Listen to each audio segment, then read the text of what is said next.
Olá, meu povo! Estamos aqui em mais um episódio do Uai Podcast Goiás, o podcast que é a cara do nosso Goiás, não é mesmo? E eu me chamo Débora Evelyn e hoje nós estamos recebendo uma liderança que entende muito de segurança pública. Mas primeiro, Giovana Campos, minha amiga, muito obrigada, bem-vinda mais uma vez. Da minha amiga, mais um episódio aqui, hoje com um convidado muito especial. Obrigada a você que está acompanhando. Aqui é a Giovana Campos, jornalista. E já vou passar a palavra para ele, nosso entrevistado.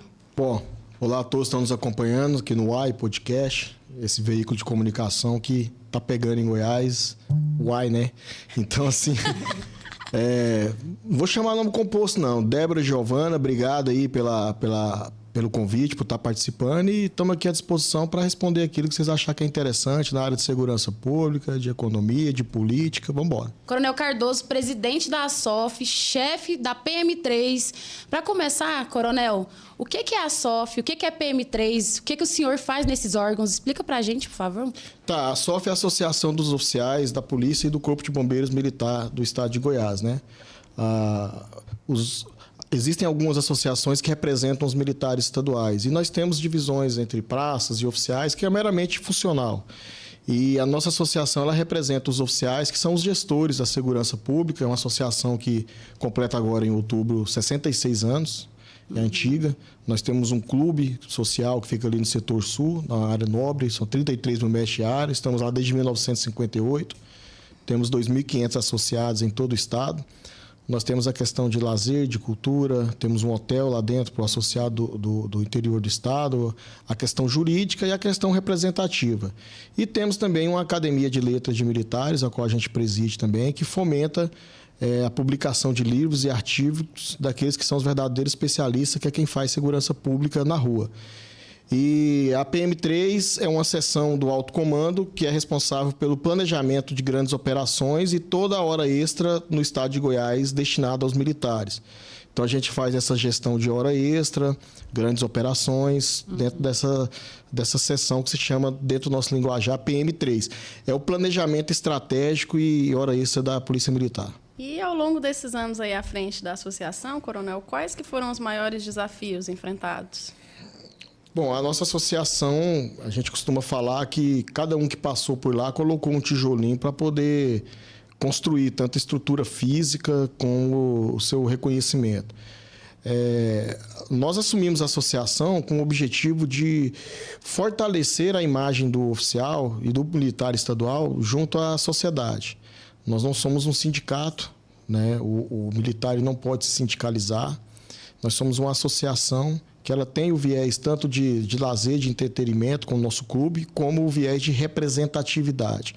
Então, a gente buscou muito fomentar a questão de demonstrar para a sociedade que o oficial ele é um líder nato dentro da sua atribuição, é uma pessoa bastante qualificada e que deve se mudar aquela visão que muitos principalmente civis, pessoas têm do militar ser um cara chucro, bruco e que só age na violência, não tem nada disso. Na verdade, muitas das pessoas que comentam isso, infelizmente alguns jornalistas também, não chegam nem perto do currículo de alguns oficiais, mas se acham nesse sentido, claro que nós não podemos generalizar, nós estamos falando que toda profissão tem pessoas boas e pessoas ruins, né? Então, assim, são muitos desafios, a questão política, as tratativas que a gente tem com o governo, sempre muito respeitosas, mas no sentido de estar defendendo os interesses de quem defende as pessoas. Então, a questão estrutural, nós estamos investindo muito, a questão jurídica, nós defendemos os oficiais em todas as questões, que sejam elas relativas ao governo, no sentido de salários, no sentido de algum abono, como até mesmo fazemos tribunal de júri, de algum oficial que eventualmente se envolva em alguma ocorrência e tenha como resultado morte, por exemplo. Então é bem amplo. Coronel, só uma pergunta. Lá na ASOF, outras pessoas podem entrar, pagar? Como que funciona? Ou só quem é associado pode alugar o espaço? Porque lá tem espaço também, que eu estava vendo, né, de festa. Como que funciona essa parte também, para quem tiver interesse? Não, a utilização dos espaços para eventos, esse tipo de coisa, o hotel ele é aberto ao público civil. O dono da SOF são os oficiais, mas assim, é bastante comum a utilização por amigos, por pessoas indicadas, né? E até pode se filiar para a utilização do clube, né? A gestão ela sempre vai ficar na mão dos donos, que são os oficiais, mas são sempre muito bem-vindos lá pessoas do bem, né? Pessoas que comungam com os nossos ideais. Aqueles que não comungam, nós não fazemos questão, não. Só aproveitando o gancho, falando da SOF, como que funciona o clube de benefícios? A gente tem lá desde restaurante, faculdade, salão de beleza, todo associado nosso ele tem algum tipo de benefício, de desconto em algum ramo, são mais de 50.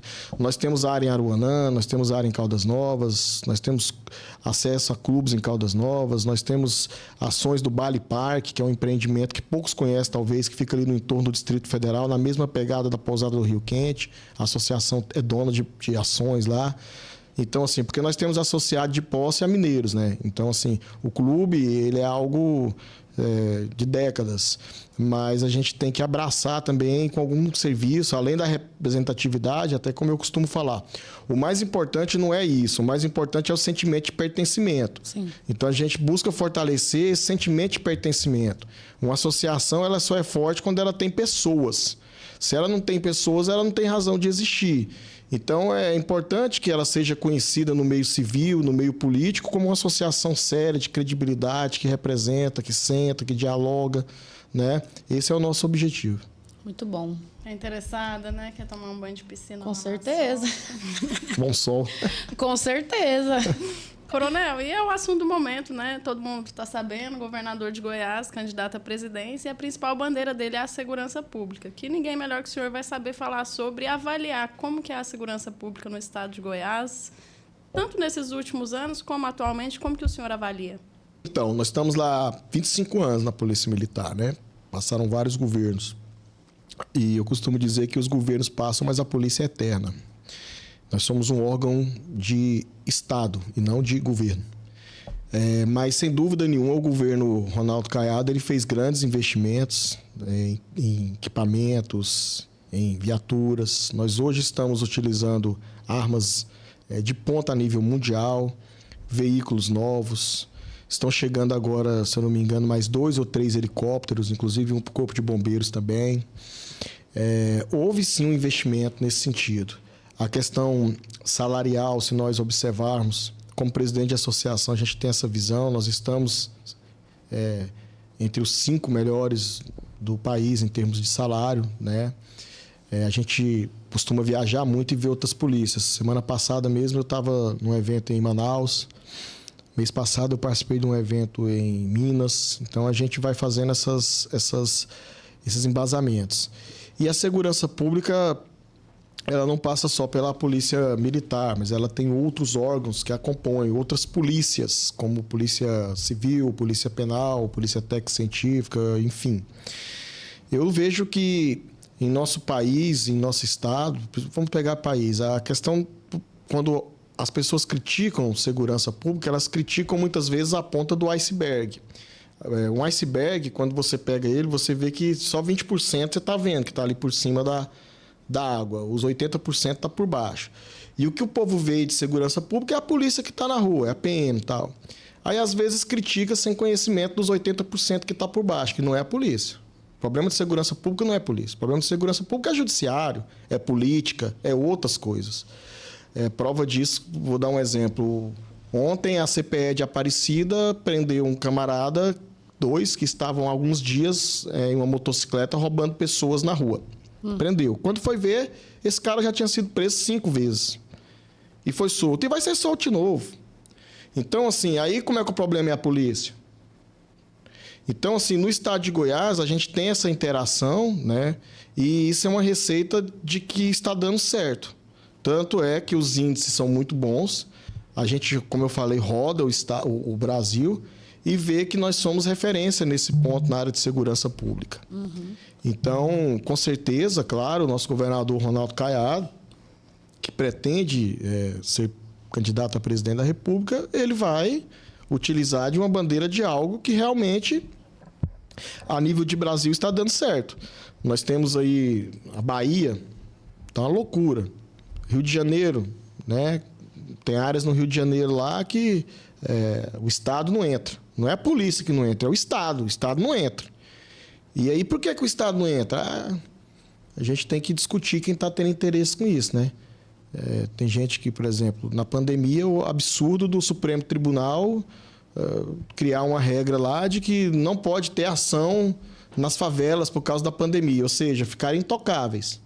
Com isso, vários marginais aqui de Goiás migraram para o Rio de Janeiro. A inteligência da Polícia Civil tem essa informação de que eles estão escondidos lá em áreas que são verdadeiros estados paralelos, devido a uma decisão do Supremo. Aqui em Goiás, eles não estão. Se tivesse, nós já tinha colocado a mão neles. Então, assim, a gente tem que aprofundar muito essa discussão, né, da questão da segurança pública e parar com essa falácia de que o problema é a polícia. O problema não é a polícia, não. O problema é a parte de baixo do iceberg. Essa dificuldade, esse estresse que o policial passa, né? Porque vai lá, prende e solta. Prende um bandido, quando vem na outra semana, passa do lado do bandido, né? Colocando isso, o estresse do dia a dia na rua também, que tem muitas pessoas que adoecem, muitos policiais que estão adoecidos, né? O que o senhor acha que seria necessário para melhorar a saúde mental dos policiais, considerando esse estresse do dia a dia? Pergunta bem relevante. Inclusive, a gente está próximo aí ao Setembro Amarelo, e a gente quer desenvolver algumas ações lá na associação relativa a essa questão do suicídio. Sim. Que o suicídio na sociedade brasileira ele é maior do que vocês pensam. A gente tem acesso às ocorrências 2, 3 por dia no estado de Goiás. Não esses dados, né? Uhum. Eu não sei, mas enfim, ele não é pequeno. 2 a 3 por dia em Goiás. No estado. Nossa, é muito grande, né? É uma média. Esse índice dentro da polícia também é muito grande, né? Sim, eu não tenho um número exato, mas assim, o suicídio ele é o ápice do problema mental. Sim. Vamos assim dizer. Quando o camarada chega a tirar a vida é porque outras coisas não foram ali aliviadas, né? Na verdade, ele não quer morrer. Ele não quer aquele problema e a morte é uma solução que ele entende como a única. Inclusive, eu falei no início da conversa que semana passada eu estive num fórum em Manaus. E lá eu participei. Foi o 19º encontro do Fórum Brasileiro de Segurança Pública. E tinha várias salas temáticas. E uma delas era sobre a saúde mental do policial. Foi muito bacana. Aí lá tinha especialistas do Rio Grande do Sul, do Maranhão, de Minas.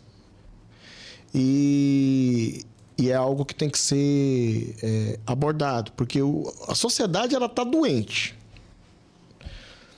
O policial ele não veio de Marte, ele não veio de Plutão e ele não nasceu policial. Talvez alguns pensem que nasceu, mas igual você que está me acompanhando aí, eu nasci da maneira normal, eu brinquei nas ruas, eu tenho mãe, eu tenho pai, eu sangro, eu choro. Eu não sou como vocês pensam, alguns aí não. Então, assim, aí as pessoas muitas vezes acham que ele não sente, mas ele sente. E a sociedade está doente. Tá. A sociedade que vai para frente de um presídio, bater palma, esperar um vagabundo sair e enaltecer ele, está doente. A sociedade que acha normal com que pessoas que pensam diferente sejam criticadas, está doente. Consequentemente, o policial também adoece. Aí, junto disso, você vem a questão do estresse, da atividade, a questão disso tudo que você falou, da desvalorização por parte da sociedade, por você fazer um trabalho e você ver seu trabalho todo sendo colocado em xeque. Existem absurdos, por exemplo, o policial, quando ele prende, ele conduz tal, e ele se torna testemunha no processo. Recentemente, um policial foi intimado para poder ser testemunha no processo, que é a coisa que mais acontece na hora de folga. Aí, por um motivo ou outro, não foi. O magistrado lá entendeu por bem multar ele. Então, assim, ele prendeu, ele levou, aí ele foi intimado para ser testemunha, não pôde ir, multa. Você vai pagar porque você trabalhou. Então, assim, é o tipo de coisa que acontece no nosso país, né? Então, assim, a gente tem que abordar esse tema. Eu acho que não é só a polícia, mas o todo, a sociedade. Então, a gente tem que repensar essa questão da saúde mental e tem que ser feito algo, sim. Tem que, primeiramente, discutir, primeiramente, saber que ela existe, que o problema existe, que ele está aí, né? E que ele afeta todas as categorias, e aí algumas por nível de estresse, elas são mais acentuadas, né? É importante falar isso no meio do militarismo mesmo. Sugestão para a SOF, né? Fazer fóruns, palestras também. A gente está querendo organizar umas webinars, organizar alguns eventos aí. Nós vamos fazer algumas coisas, algumas ações. A gente sempre faz essas ações. Fizemos o ano passado e vamos fazer esse ano também. Muito bom. Até porque não é todo mundo que tem essa visão do coronel, né? Muita gente ainda acha que saúde mental é frescura, é assunto que não é para ser discutido. Então, assim, é importante ressaltar que existe esse problema, né? Que ele precisa ser solucionado. E dentro disso, de todas as dificuldades que a gente falou, o que motiva o senhor a continuar? O que foi a sua grande motivação para virar policial militar? Não, na verdade, eu não, quando adolescente, eu não pensava em ser policial militar, né? Eu sempre quis ser militar em si. O meu sonho era ser da Marinha e eu fiquei 1 ano na Marinha. Eu prestei um concurso, não deu certo, aí nós saímos e prestei o concurso para oficial a convite de um amigo, que o irmão dele estava lá, e eu passei e ele não passou. E aqui nós estamos há 25 anos e o que nos motiva a trabalhar, que sempre trabalhamos, é fazer o bem, entregar um bom serviço, acreditar, né, nas pessoas mesmo diante de todas as dificuldades. E nós entendemos que todos nós temos uma missão. E se eu estou aqui é porque Deus entendeu que eu aqui devia estar e tem algo que eu deva fazer para cumprir aqui a minha missão. E esse é o lugar que eu estou, que eu construí, que eu cheguei, não caí do céu, não, como eu falei, não vim de outro planeta. É muita coisa que você tem que caminhar para chegar. Na verdade, quando as pessoas chegam em alguma situação, igual você, uma jornalista, se torna famosa, tá falando, foi fácil, olha aí onde ela chegou, olha só, tal. A maioria das pessoas tem essa visão por uma questão de incompetência, aí minimiza a incompetência dela na sua competência. Mas, assim, crianças, elas pensam que todos são iguais, né? Os homens, eles entendem que cada um constrói seu caminho. Agora eu vou voltar aqui, amiga, que você, já aproveitando que nós estávamos falando de um assunto tenso, aí você foi meio que deu uma quebrada, né? Uma quebrada, volta pro tenso. Deixa eu voltar aqui. Falar sobre abuso de autoridade, coronel. Até escrevi um artigo sobre isso, né? De opinião. Como o senhor mesmo falou, existem profissionais bons e existem profissionais ruins em todas as profissões, né? E o policial militar, ele tende a ter uma imagem muito negativa junto à população, né? O que o senhor acha que tem que melhorar dentro das forças de segurança pública para tirar isso, essa imagem negativa da população? Eu acho que a gente tem que fazer uma reflexão mais profunda, né? A nossa sociedade, devido à Constituição de 88, ela é uma sociedade muito de direitos, mas ela não quer ter dever. A Constituição de 88, ela praticamente só tem direitos e os deveres. O cidadão, ele acha que ele tem que ter a rua dele asfaltada. Ele tem, mas ele não quer arrumar a calçada. Ele só quer direito, ele não quer dever. Então, assim, o abuso de autoridade, ele existe e ele não existe só nas forças de segurança pública. Ele existe em várias, o que autoridade é um conceito bastante amplo. E nós, brasileiros, nós temos aquela questão assim, nós queremos a polícia, mas não queremos ser incomodados pela polícia. Recentemente, eu até comentei nas minhas redes sociais, depois você segue lá, coronel.cardoso, uma senhora, uma página aí, a polícia foi truculenta com a senhora. Aí eu fui ver o vídeo, tá lá o policial conversando com ela, abordando. Aí ela começa a filmar, gritar, querer induzir ele a alterar o tom de voz e dizer que foi... O policial nem colocou a mão nela, não houve nenhum tipo de agressão, ele simplesmente chegou, perguntou o que ela estava fazendo naquele local, fez algumas perguntas e tal... Natural. Ela, em vez de responder, ela já preferiu ir para as redes sociais, aí vem esses canal de comunicação aí, desvirtuam as coisas e colocou como sendo um abuso. Aí a gente vai ver os comentários, inclusive comentários de alguns políticos. O problema é esse, o problema é aquele e tal, assim... Tem uns políticos nossos aí também que acreditam em unicórnio, né? Que acreditam, assim, que nós vivemos num mundo de conto de fadas. Aí eles vendem essas imagens aí para vocês aí, vocês compram ela como verdade absoluta. Nos Estados Unidos aconteceu a abordagem do mesmo jeito. A diferença é que a pessoa ia entender o trabalho do policial, não ia levar aquilo como um abuso, porque não houve abuso, ela ia fazer o que tinha que ser feito e os comentários seriam parabéns aos policiais. O problema dessa questão, muitas vezes, é a nossa sociedade que vive no mundo da lua. Eles pensam que chegar, parar um veículo, pedir para identificar não sei o quê, é abuso. O abuso é quando há uma agressão, abuso é quando excede uma situação. Isso nós temos corregedoria.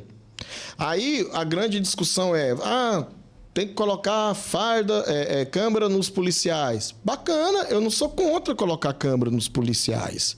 Agora, para que vai ser usada essa imagem? De que forma que ela vai ser usada? É isso que a gente tem que entender também. Como eu sou favorável que todo gabinete de deputado, de vereador, tivesse uma câmera e fosse gravado 24 horas, porque o que tem de conchavo, de vagabundo ali dentro, é isso que é o problema que seca a nossa sociedade. Inclusive, eu acho que o presidente da República tinha que ter uma câmera gravando tudo que ele fala. Então, assim, vamos fazer filmagem de funcionário público? Vamos. Mas por que só da polícia? Então, o abuso de autoridade é uma coisa que tem que ser combatida. Mas ficar, mais uma vez, combatendo só a ponta do iceberg e o grosso que está lá embaixo, você fechar as caras, aí não, aí tá errado. Né? Coronel, e o senhor fez algumas críticas aí ao sistema judiciário, não só goiano, mas brasileiro nacionalmente, né? Nessa perspectiva até da Constituição que o senhor citou. Eu queria saber o que o senhor propõe, o que deveria ser feito. Eu acho que não tem que existir cargo por indicação. É competência, é meritocracia. Eu não cheguei aqui por indicação de ninguém.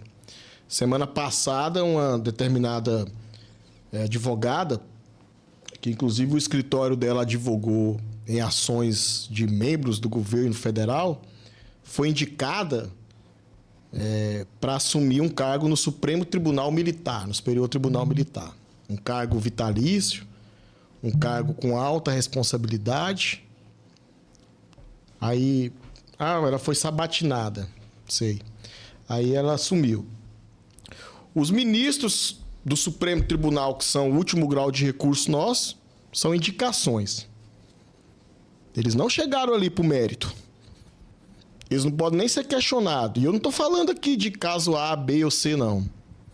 Então, meritocracia. É concurso, irmão. Faz um concurso para o Supremo. Você vai tomar posse, concorrer com os demais, foi os pré-requisitos, certo? Tem as regras que você tem que seguir e aposenta.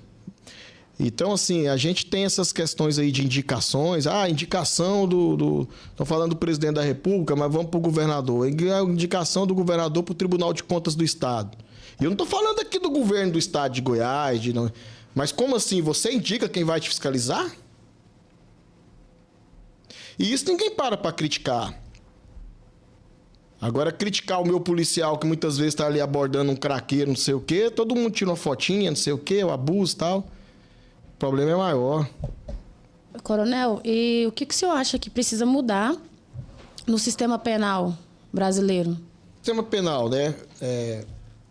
Cada estado tem suas particularidades. Assim, Goiás ele avançou muito na questão penal, com a criação da Polícia Penal, o seu fortalecimento. Nós não estamos tendo problemas praticamente dentro dos presídios. Mas, assim, o sistema penal brasileiro, ele tem que... Eu vejo primeiro o seguinte. Primeiro que fala-se muito nos direitos dos presos. Inclusive, o governo federal lançou um programa aí, Pena Justa. Mas não fala-se na questão das vítimas. Né? Todo mundo preocupa com o direito ali do preso, como que ele deve ser tratado. E quem está preocupado com a vítima do preso? Aquele homicida que está lá, ele tirou a vida de alguém. Ele está recebendo ainda uma ajuda, né? Uma coisa final, tem que pagar o dinheiro para esse cara para ele sustentar a família dele. E quem está pagando para a família daquele pai de família que ele matou? Então, assim, a gente tem que parar com esse mimimi de ficar com dó do miserável e se juntar a ele. Vagabundo é vagabundo. É como nós falamos aqui. Quem acredita que todos são iguais é criança. O homem ele tem que acreditar que você constrói o seu caminho. Então, nós não podemos tolerar ali dentro do sistema abusos, torturas. Não é disso que eu estou falando. Mas esse cara tem que trabalhar, negão. Esse cara tem que quebrar pedra, esse cara tem que roçar mato. E ele tinha que pegar parte daquele dinheiro que ele recebe por esse serviço e mandar para a família da vítima. Ele tinha que sustentar a família da vítima. Aí o que acontece? O cara vai preso e eu e você fica bancando para ele ficar lá no sistema. E a família da vítima não recebe nada. Tem que começar por aí. Primeiro que ele tinha que trabalhar, tinha que gerar uma receita e indenizar financeiramente a família da vítima. Não é nós temos que bancar esse camarada, não. E outra, nós temos uma legislação penal que ela é eficiente. O problema são as brechas e essas questões de cumprir um terço, tem que cumprir tudo, irmão. Matou, é 12 anos no mínimo, pra cima. Não tem esse negócio de bom comportamento. Tinha que ter tido bom comportamento é quando estava fora. Dentro da cadeia, baixa a cabeça, sim senhor e não senhor. Não quer passar por isso? Não rouba, não mata. Coronel, o senhor acredita em ressocialização ou defende penas mais duras? Acredita em pena de morte ou acha que é possível colocar essa pessoa de volta na sociedade? Eu não defendo a pena de morte por uma questão de princípios. Eu acho que nós não temos direito de tirar a vida de ninguém. Mesmo que dando vontade, a gente tem vontade de tirar a vida de alguns aí. Dá vontade. Né? Vontade, somos seres humanos. Ou tem algum hipócrita aqui que nunca pensou em matar um.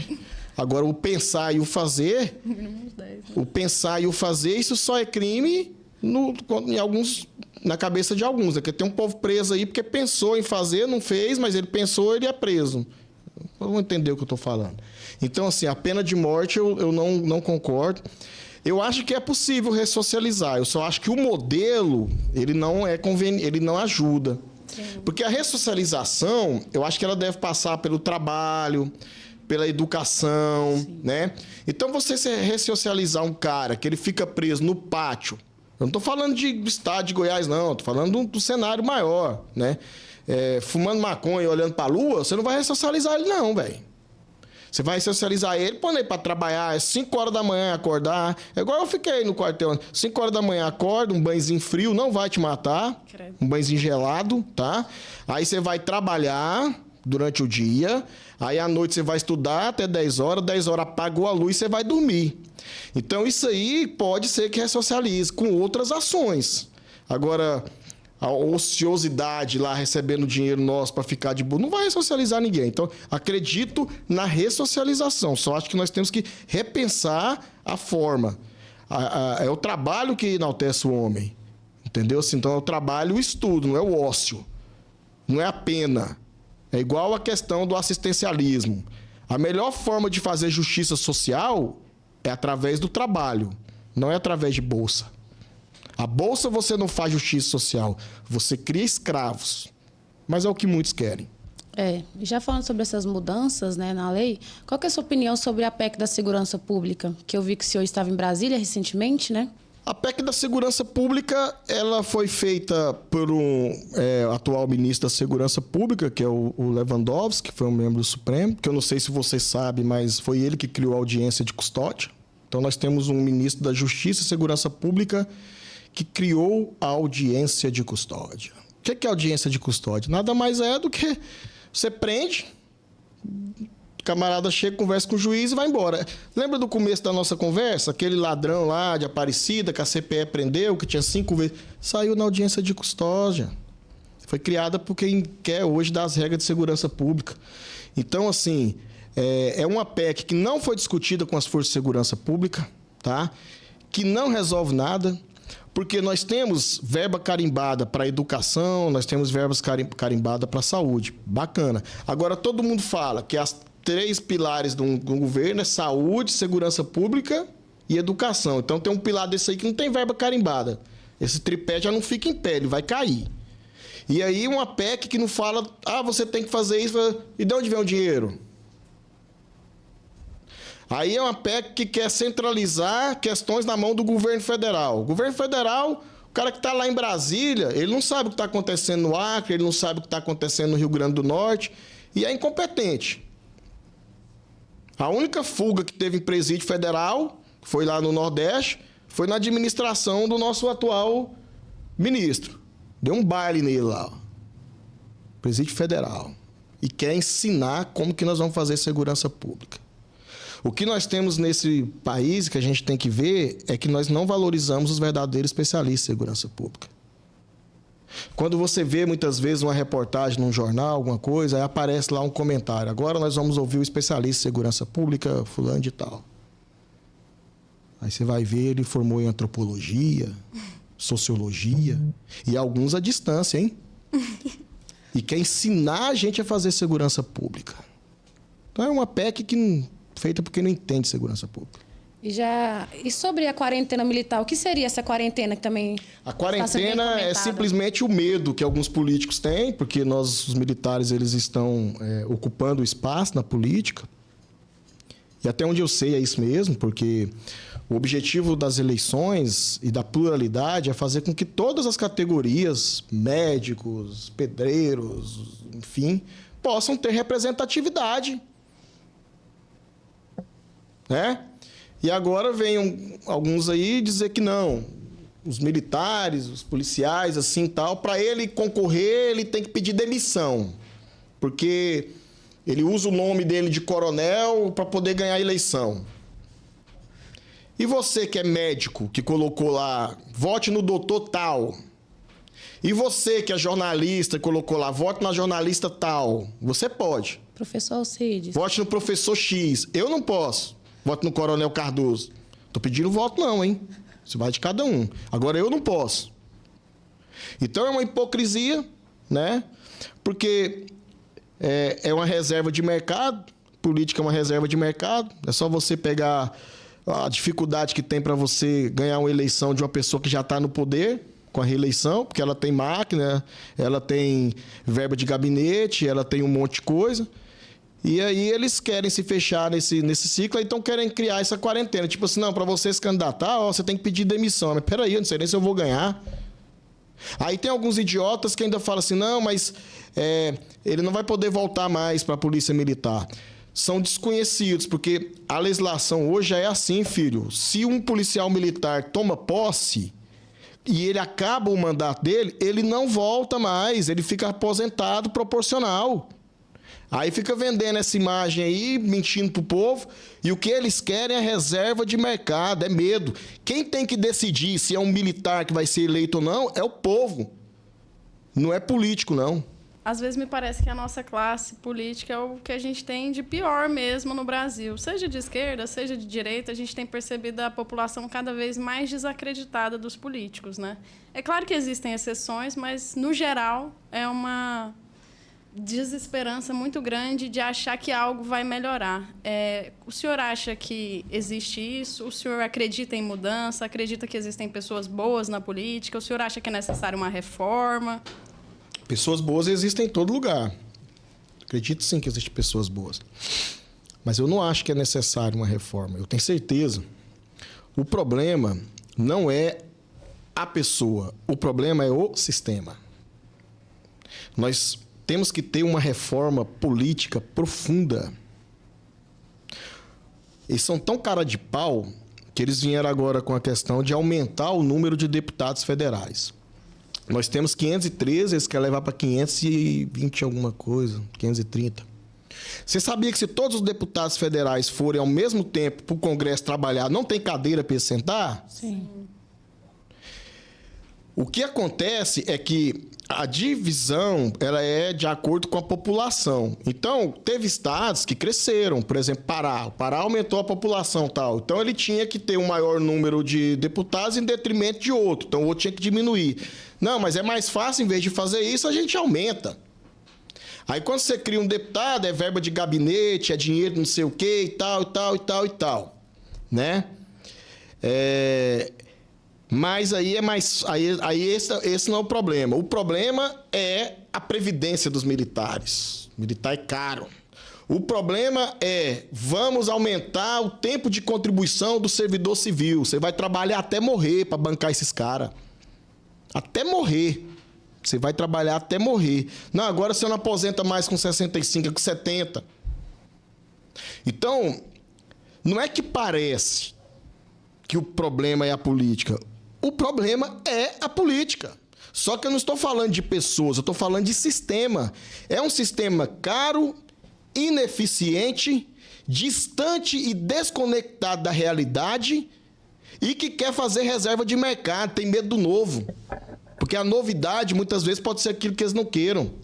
Então, enquanto a gente fica brigando aqui embaixo por A, por B, por C, por Goiás ou por Vila, eles estão só engordando. Só engordando. Tem que ter uma reforma política séria, tem que ter uma reforma tributária séria, tem que sair das costas do empreendedor, essa carga tributária grande, tá? Me vem um governante aí, não, agora 17 mil famílias vão receber gás de graça. De graça, o caramba. Alguém tá pagando, não tem almoço de graça. Eu tô pagando no mínimo gás para uns 30 aí, deve ser. Porque o que cobra de imposto meu, eu mantinha 3 famílias. Eu queria só que não cobrasse imposto, deixasse eu tocar a minha vida. Não tem nada de graça, não. Quando vem essa questão de vale transporte de graça, gás de graça, não sei o que de graça, conversa fiada. É você que paga imposto que está pagando. Para vir depois governo não sei de quê, governo federal fornece. Mentira. Tudo mentira. Então, assim, o problema do Brasil é político. Eu tenho certeza disso. E o senhor tem muita expertise de falar sobre política, economia, fala sobre tudo, né? E também defende muito as pautas dos militares. Eu vejo que tem muitas ações voltadas para os soldados, os praças, coronéis, todas as patentes. O senhor pensa em entrar para a política, defender segurança pública dentro do Congresso? Eu penso que eu tenho uma missão, uma missão que é fazer aonde eu estiver o meu melhor. Então eu procuro fazer o meu melhor, procuro ter coerência e eu não tenho medo de desafios. Então, assim, hoje eu estou na Associação dos Oficiais, eu procuro fazer o melhor na Associação dos Oficiais. Eu estou na PM3, eu procuro fazer o melhor na PM3. Se amanhã for para mim estar em outro lugar, eu vou procurar fazer o melhor, né? Sempre o melhor. Porque o ser humano, ele tem muito isso também, né? Se eu fosse presidente, eu faria isso. Se eu fosse... Faça o seu melhor onde você está. Já é receita para meio caminho andado. E caso o senhor disputasse, disputaria por qual cargo? Deputado, senador? Qual que é o interesse do senhor? Se existir, né, esse interesse. Eu tenho que ouvir os meus amigos, as minhas... Não, eu não sei. Tipo assim, como eu falei, eu acho que a gente precisa de boas pessoas, mas... A grande questão é que, às vezes, as pessoas se frustram porque a gente tem pessoas boas. Às vezes, a gente coloca uma pessoa boa lá, mas o sistema ele é tão complexo que anula a pessoa. Não é nem que corrompe. Às vezes, se corromper é você aceitar, né, benefícios, alguma coisa própria. Às vezes, você não aceita aquilo. Mas você também não consegue impor a mudança que você queria. Porque... temos que ter uma reforma política. A gente tem que repensar, cara. A gente precisa de 500 tanto deputado federal? Lança a pergunta. É justo que um senador tenha plano de saúde vitalício? Se o SUS é tão bom, por que vocês não usam o SUS? Então, assim, é esse tipo de reforma que a gente tem que pensar. Então, nós estamos à disposição para aquilo que Deus entender que é a nossa missão. Coronel para deputado federal. Coronel, agora deixa um recadinho para as pessoas. Estamos finalizando, né? Vocês que mandam. Se quiser, nós vai falando aqui até mais tarde. Traz lá uma cervejinha. Não posso beber, eu estou de serviço, fardado. Poxa. Vai ficar para a próxima. Fica para a próxima. Coronel, deixa um recadinho, então, para a população, para os policiais, para os veteranos também, que eu vejo que o senhor é bem atuante também com projetos voltados para os veteranos. Os veteranos, quem não sabe, são aqueles militares que serviram e hoje estão na reserva, porque militar não aposenta, ele vai para a reserva, que é outra coisa que às vezes o civil não entende. Quando você aposenta, você não pode voltar mais. Quando você vai para a reserva, você não está trabalhando, mas existem situações que você pode ser chamado, reconvocado. É igual reserva de time de futebol. Né? Você está ali fora, mas você pode a qualquer momento voltar. O militar é isso. Então, ele não aposenta, ele vai para a reserva. Cara, o recado que a gente tem que deixar é um recado assim, de que você é responsável por você, para de ficar esperando o governo fazer. A mudança está naquilo que você faz. Nós temos uma síndrome, o brasileiro tem uma síndrome muito de vira-lata, né? Que é aquela questão assim, eu não consegui isso porque minha família era assim, eu não consegui porque o governo... Não conseguiu porque você não fez o que tinha que fazer. Para de reclamar, levanta a cabeça e vamos trabalhar. Tem alguma deixa que você queira falar, algum comentário sobre algum tema? Não, só agradecer mesmo vocês, né? Parabéns pelo trabalho. E a gente está à disposição. Eu acho que tem muito tema bacana para a gente estar discutindo aí.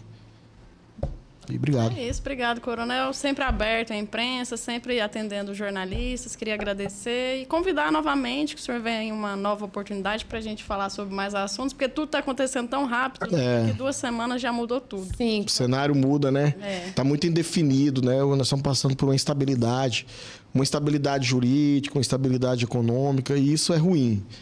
O país ele fica muito fragilizado com isso, né?